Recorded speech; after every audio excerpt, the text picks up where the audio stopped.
Hello and welcome to another Top 10 video. Because if there's something that YouTube does not have enough of, it's fucking Top 10 videos. So, here's my opinion on which NES games are the best. I will be avoiding most arcade originals or overpopular titles. Those don't need to be mentioned in any more of these lists. They've had their time in the light. 10. Milon's Secret Castle. There's a lot to be said about this game, and not much of it is good. Hidden areas that are near impossible to discover without some kind of guide, and this kid in his PJs who shoots bubbles not only at a short range, but also terrible angles. That and every enemy in the game is pretty fucking deadly. But that aside, I had fun playing it as a kid, and it stood out as a memorable game, at least worth the bottom of my NES list. Honorable mention for A Boy and His Blob and Roger Rabbit. Both games stood out as charming in that unplayable kind of way. 9. Trog. This was a game that got a lot of rentals out of me, even if I did just mostly play it alone. I loved playing a dinosaur and just chomping down on little caveman bastards. The gameplay eventually dragged me in, and it was a good change of pace from all the games like Bomberman and Pac-Man, and come on, these guys are almost as cute as Bubble and Bobble.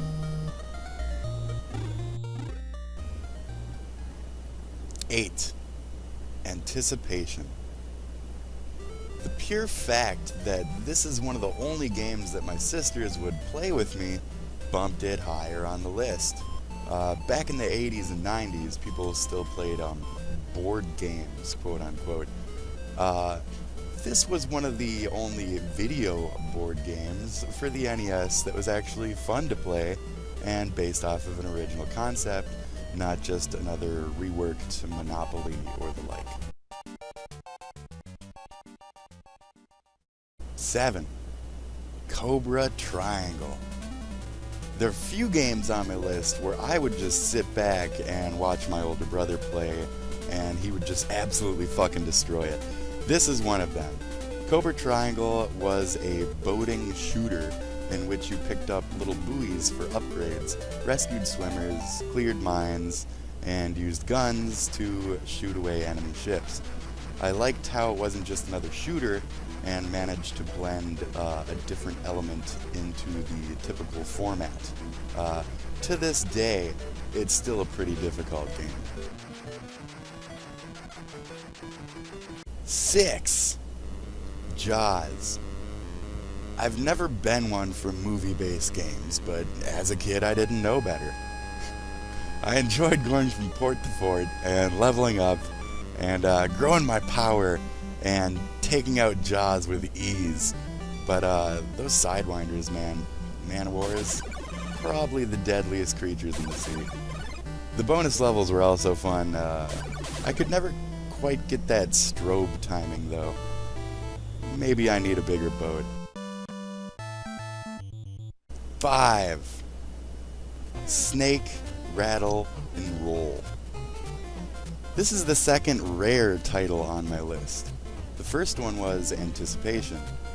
Rare developed about 45 plus titles for the NES, including Battletoads and Marble Madness and just a shitload of other ones. Snake, Rattle, and Roll is a game that I felt was a lot like Marble Madness, but with fun added in. There were so many things to do in this game, I'm not even going to name one. Either get the original or play it on an emulator. If you're a fan of the classics, this one is worth your time once you get used to the controls.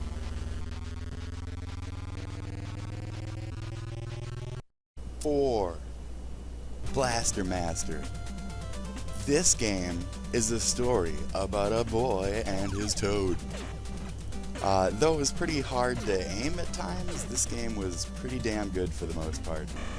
Bosses were kind of easy to get past with that pause bomb exploit, but that didn't make this game any easier. This is one of the first games to actually show multiple formats of gameplay within a game. Getting out of your car to discover secret areas or do a semi-easy puzzle was pretty unique for this era. You could either go right for the boss or explore and gear up. 3. Dragon Warrior. This is one of the first RPGs I ever even played. Blue slimes and Drakies will forever be a part of me. Where games like Zelda and Metroid taught me about unique enemy strategies and map reading and using tools, Dragon Warrior put those skills to the test. Dragon Warrior held hours of mystery and challenge for me, as hard as it was. This game had a slightly captivating storyline and a hard-to-meet enemy leveling curve from area to area. Now, I loved Final Fantasy, but Dragon Warrior's battles were much quicker and didn't really take you out of the scene. Kept things short, sweet, and to the point. I also just really loved being one person. Who needs a fucking party when you have a club? 2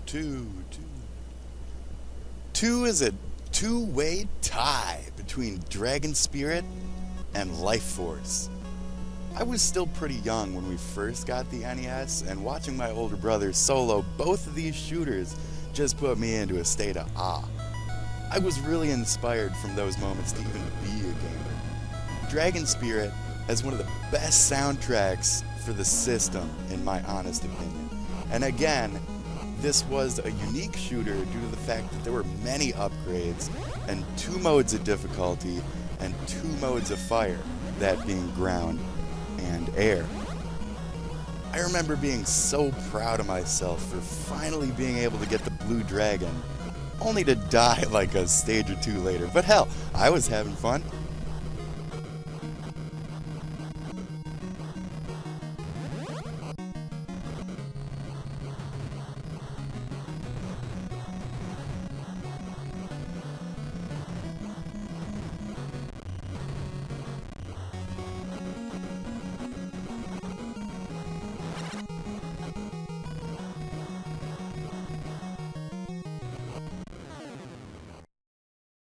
And Life Force was also just an amazing game to watch.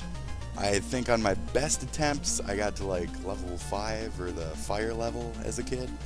My favorite thing about Life Force was learning all the levels and the enemy movements, and it felt great stacking 2 options and lasers, and you just go right into the fucking middle of that brain, and it was a great game.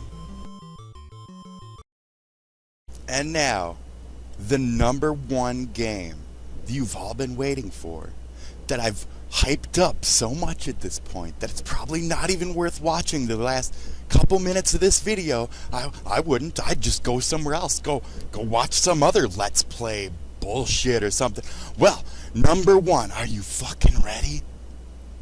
Mega Man 3. Okay, I know I said I was going to try to avoid the overpopular titles, but I really feel that Mega Man 3 is my personal favorite NES game on this underappreciated list.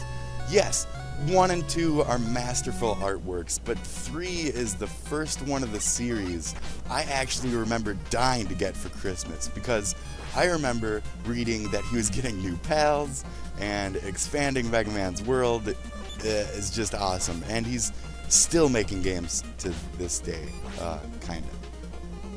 Mega Man 3's music is just as edgy as 2. Really good tunes. You should go listen to the soundtrack right now. The stages and bosses were still well thought, even with the new tool system. I felt the game was a bit more balanced instead of just metal being the answer to every fucking problem. But I'm not here to bash on other versions of the greatest hero of our generations. Yeah. fucking great game, but everybody knows that. It's Mega Man. Come on. And where the fuck is Mega Man Legends 3? Get on it, guys. Go on your twits and your whatevers and go request that game, please. So that's my top 10 NES games list.